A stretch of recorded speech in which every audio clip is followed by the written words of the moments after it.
For 28 years, Walt Sterling sat behind a plain oak desk on a soundstage in Burbank and made America feel like it had a friend at 11:30 at night. His tie was always a little crooked. His laugh came easy and never sounded rehearsed, even after 4,000 broadcasts. Viewers trusted him the way you trust a neighbor who waters your plants while you're away quietly, completely, without ever really asking why.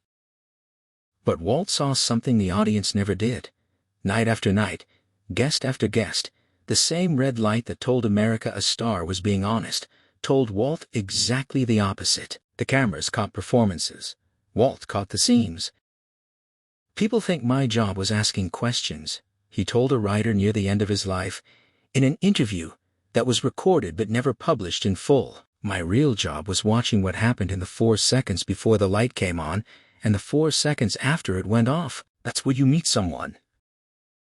Over nearly 3 decades, Walt developed what his longtime stage manager, a woman named Ruth Okafor, used to call the ledger, a private, never-written accounting of which guests were exactly who they appeared to be, and which ones were performing a second, uglier show just for the crew. Ruth worked alongside Walt for 22 years, from the show's move to color broadcasting until her retirement the year before Walt's own.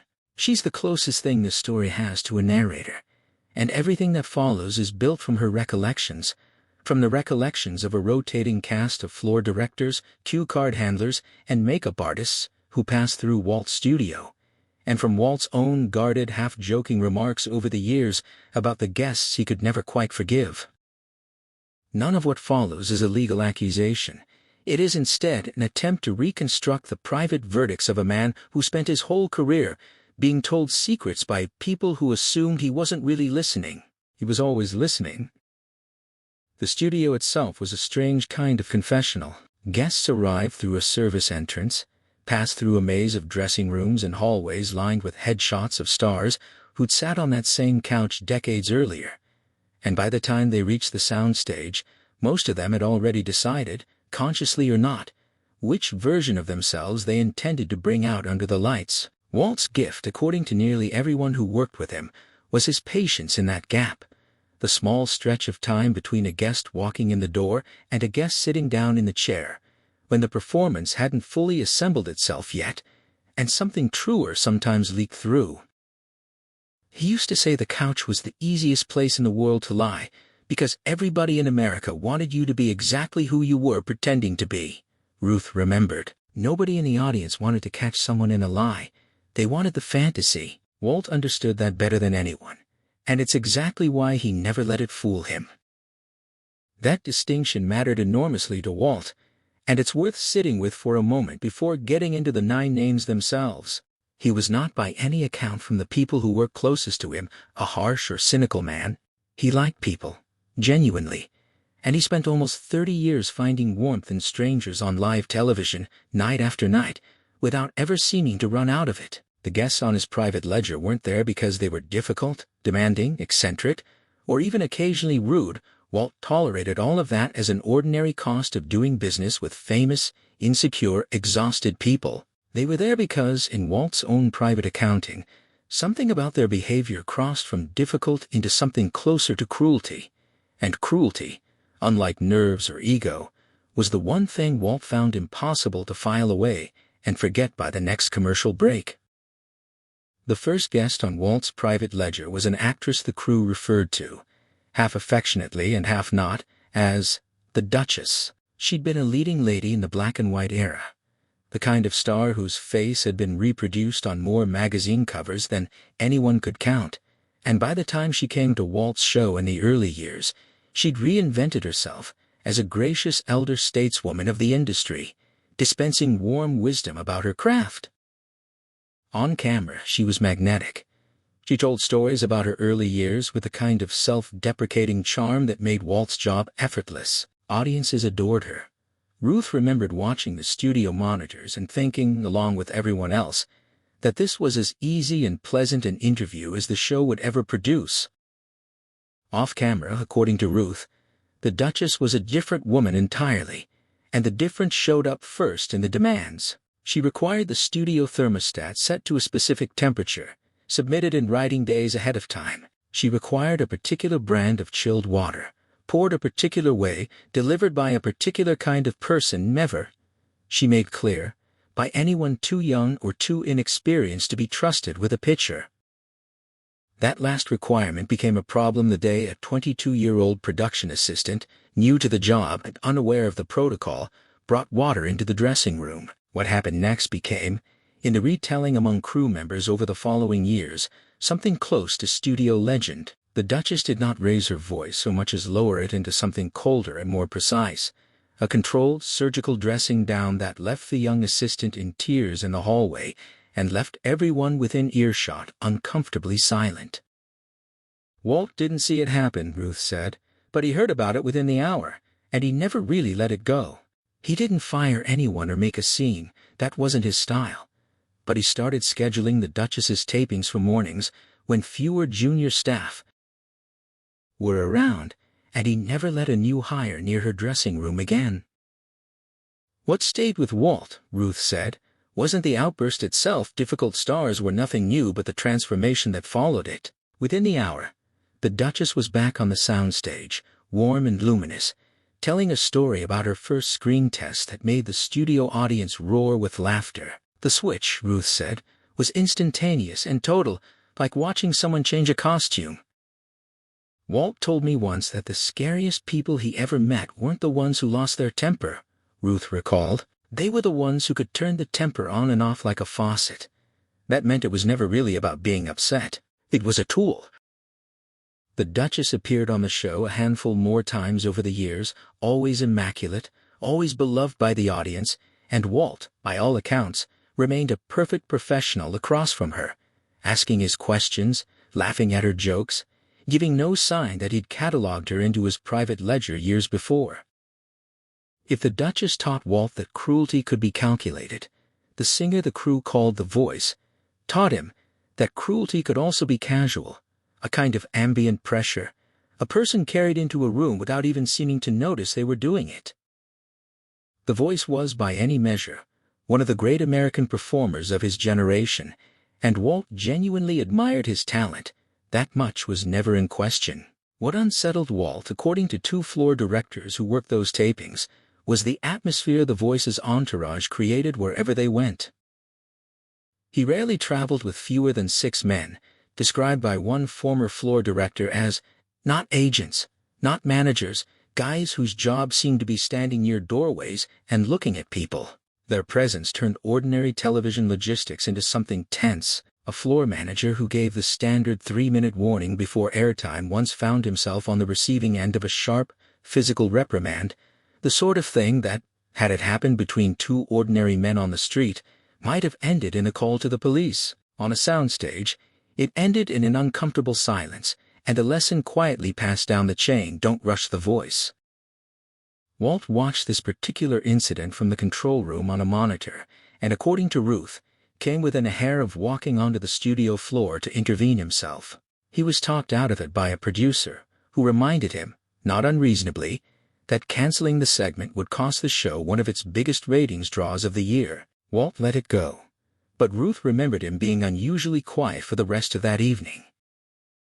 The clearest measure of how Walt actually felt came later, in a small, sharp moment during a commercial break, when the Voice made an unkind remark about the appearance of a young female staffer, loudly enough that people nearby heard it. Walt, who almost never broke his easy public temperament backstage, turned and said quietly, but unmistakably, that nobody talked about his staff that way on his show. It wasn't shouted. It didn't need to be.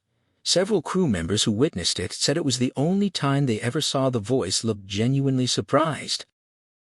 After that night, Walt reportedly told his booker to limit the Voice's appearances to once a year, a restriction almost unheard of for Walt, who avoided involving himself in booking politics and rarely turned away ratings. It was, in its quiet way, as close as Walt ever came to a formal verdict. Where the Duchess was calculated and the Voice was intimidating, the guest Walt staff, nicknamed the Director, presented an entirely different kind of problem, an ego so vast that it seemed to erase, in his own mind, the existence of anyone else's show, anyone else's job, or anyone else's authority.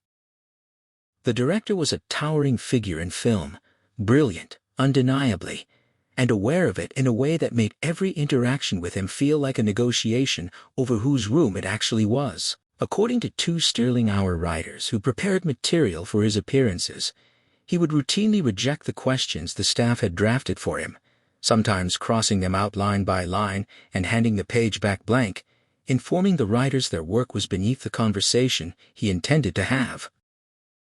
That left Walt improvising his way through segments with one of the most famous minds in American film, a task made harder by the director's tendency to ignore every cue that signaled it was time to wrap up. A single segment scheduled for 7 minutes once ran nearly a full half hour, forcing the show to cut 2 other guests entirely. Walt had an entire private vocabulary of subtle signals for winding a guest down a specific way of leaning forward, a certain pen tap, and the director, by every account, saw them all and ignored every one. His treatment of the crew reflected the same worldview. Staff members recalled him refusing to address production assistants directly, instead speaking about them in the third person while they stood beside him. "Tell the young man to move that light," rather than simply asking. He once stood up mid-segment and began instructing the camera operators on which angles to use, an intrusion into another department's job that left Walt, by Ruth's account, more visibly irritated than almost any other guest ever managed.